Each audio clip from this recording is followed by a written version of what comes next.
Bane was back on his feet in an instant, turning to face his foe. "You couldn't bring yourself to kill her," Zannah said, her voice filled with contempt. "You've become weak. No wonder you tried to violate the rule of two." She was standing with her double-bladed lightsaber drawn, the hilt grasped firmly in her hand. Her arm was extended, holding the weapon out in front of her, the twin blades horizontal to the floor. It was a defensive posture, one meant to guard against a sudden attack from an armed opponent. He realized Zannah didn't know that he hadn't found his lightsaber yet. "I have lived by the principles of the rule of two ever since I created it," Bane replied.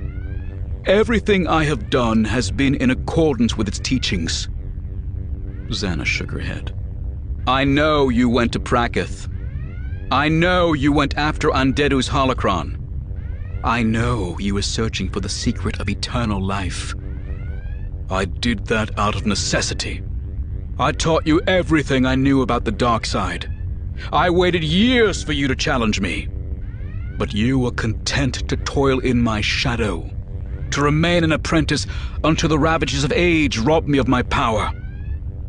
All thoughts of Lucia were gone, swept away along with the memories of his past life. The only thing he cared about was this confrontation, for he knew the fate of the Sith hinged on the outcome. "You are unworthy of becoming the Master, Zannah. That was why I went to Prakith." "No," Zannah said, her voice calm and cold. "You won't turn this back on me. You said you were training me so that I would one day succeed you. You said it was my destiny to become the Master. Now you want to live forever. You want to cling to the mantle of Dark Lord of the Sith and deny me what is mine." "That mantle must be earned," Bane countered. "You wanted to wait, to take it by default." "You taught me patience," she reminded him. "You taught me to bide my time." "Not in this!" Bane shouted. "Only the strongest has the right to rule the Sith. The title of Dark Lord must be seized, wrenched from the all-powerful grasp of the Master." "That is why I'm here," Zannah said with a grim smile.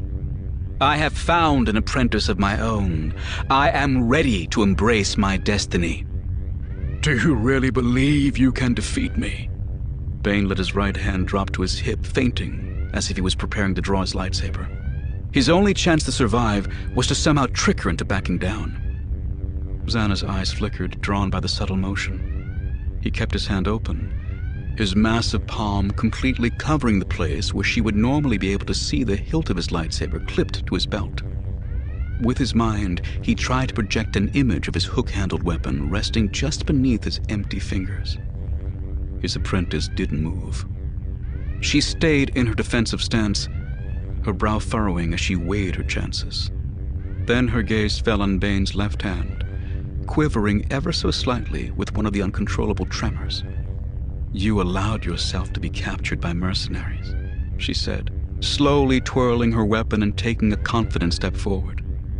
Bane held his ground, clenching the fingers of his left hand so that they dug into the palm, stilling the tremor. "You couldn't bring yourself to kill the woman who stood in your way." She took another step toward him, casually tossing her lightsaber from one hand to the other. Had Bane been armed, it would have been the perfect opening to launch a sudden attack. When he failed to do so, she tilted her head back and laughed.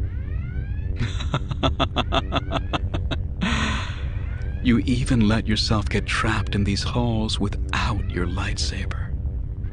She took another step forward, and Bane responded by taking several steps back. The double-bladed lightsaber began to pick up speed, slicing the air in quick circular patterns. She had one final thing to say before she launched herself at him. "Your time is over, Bane."